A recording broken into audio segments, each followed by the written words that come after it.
Buen día, ¿cómo estás? Dios te bendiga.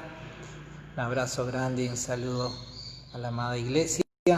Y bueno, ayer tuvimos una reunión de oración preciosa, donde pudimos estar intercediendo y clamando por diferentes temas. Y estuvimos compartiendo sobre el Salmo 24.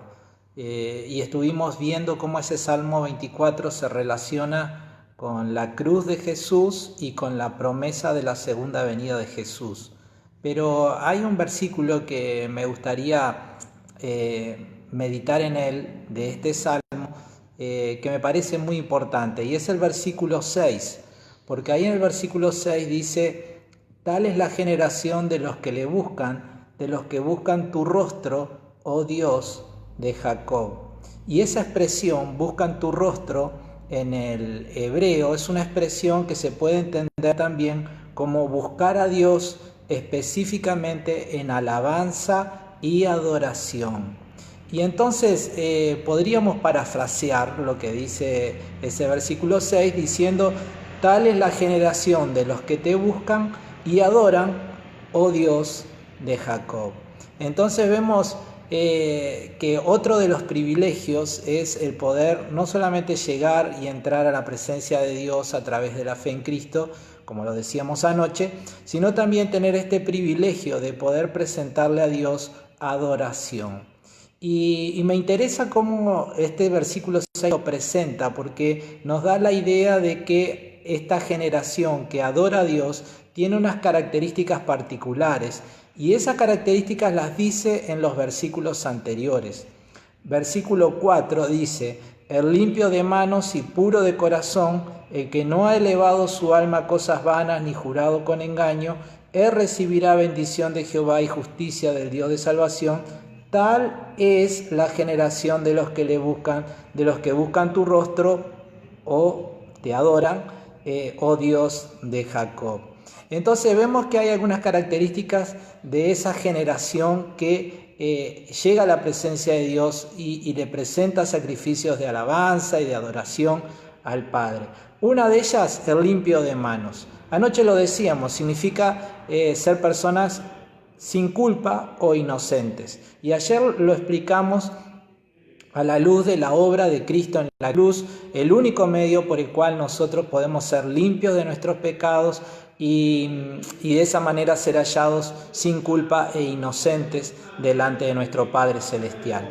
Y otro pasaje diferente al que hablamos ayer, que confirma esto, es el pasaje de 1 de Juan 1, versículo 8, donde dice: si decimos que no tenemos pecado, nos engañamos a nosotros mismos y la verdad no está en nosotros. Si confesamos nuestros pecados, Él es fiel y justo para perdonar nuestros pecados y limpiarnos de toda maldad. Este pasaje es espectacular, confirma lo que hablábamos ayer, pero lo cito porque también este pasaje aplica no solamente a esa experiencia de conversión, esa experiencia donde iniciamos el camino del cristianismo, de la fe cristiana, sino que también este pasaje nos habla de lo que tenemos que hacer a lo largo de este camino para mantener, por decirlo de alguna manera, en buena salud nuestra relación con Dios. No solamente tenemos que ir al Señor en arrepentimiento, confesión y confiando en el sacrificio de la cruz en el momento de nuestra salvación, sino que además de hacerlo en el momento de nuestra salvación, cada día de nuestra vida, frente a los diferentes errores que vamos cometiendo por causa de nuestra debilidad, nuestra imperfección, tenemos que ir a Dios en arrepentimiento, en confesión y también con la fe de que la obra de Cristo en la cruz sigue siendo válida hoy para perdonar los pecados que hice hoy. ¿Sí? Entonces, no solamente se trata de conversión, de salvación, de arrepentimiento, de esa experiencia gloriosa que ocurre en el momento de nuestra redención, sino que también significa seguir manteniéndonos a lo largo del camino de la fe en esa actitud de confesar, de arrepentirse y de confiar en la obra de Cristo allí en la cruz para perdón y limpieza de nuestros pecados hoy.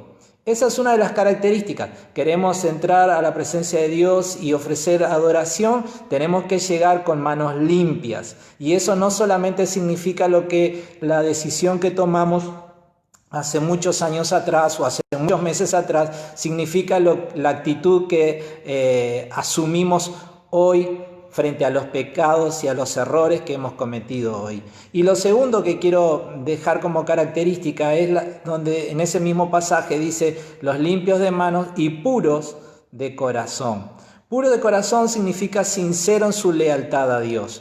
Y un pasaje que nos explica claramente lo que significa es Santiago. Santiago capítulo 4 versículo 8 dice: acérquense a Dios y Dios se acercará a ustedes. Lávense en las manos pecadores, purifiquen su corazón, porque su lealtad está dividida entre Dios y el mundo.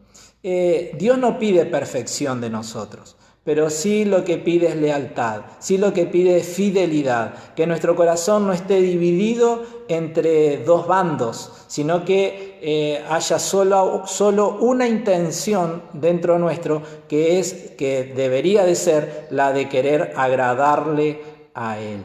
Entonces, estas dos expresiones nos dan una idea de lo que es un verdadero adorador. Y para terminar, cito aquel pasaje famosísimo de Jesús cuando habló con la mujer samaritana, donde él en el Evangelio de Juan, capítulo 4, verso 23, dice: pero viene la hora y ya llegó cuando los verdaderos adoradores adorarán al Padre en espíritu y en verdad, porque también el Padre busca que lo adoren tales adoradores. Entonces, tenemos el privilegio de llegar a la presencia de Dios a través de la fe en Cristo, tenemos el privilegio de ser adoradores de Dios y de que Dios se agrade de nuestra adoración. Pero tengamos en cuenta, tenemos que ser de aquella generación limpios de manos. Y no solamente significa lo que ocurrió en algún momento en tu vida, en el pasado, cuando le dijiste a Cristo que sea el Señor y Salvador, sino que tiene que ver también con lo que ocurre cada día frente a los diferentes pecados y errores que vamos cometiendo y qué actitud asumimos frente a ellos. La correcta es la confesión, el arrepentimiento y la fe en que la obra de Cristo sigue siendo válida para limpiarme de todos mis pecados. Y la otra característica es ser puros de corazón, no tener nuestra lealtad dividida, no querer agradar a Dios cuando estoy en la iglesia y agradar al mundo cuando estoy fuera de la iglesia. Eso es tener una lealtad dividida, y tal adoración no es la que Dios está esperando, ¿sí? Así que bueno, un abrazo grande, Dios te bendiga y espero que todo esto que hemos hablado sea de bendición.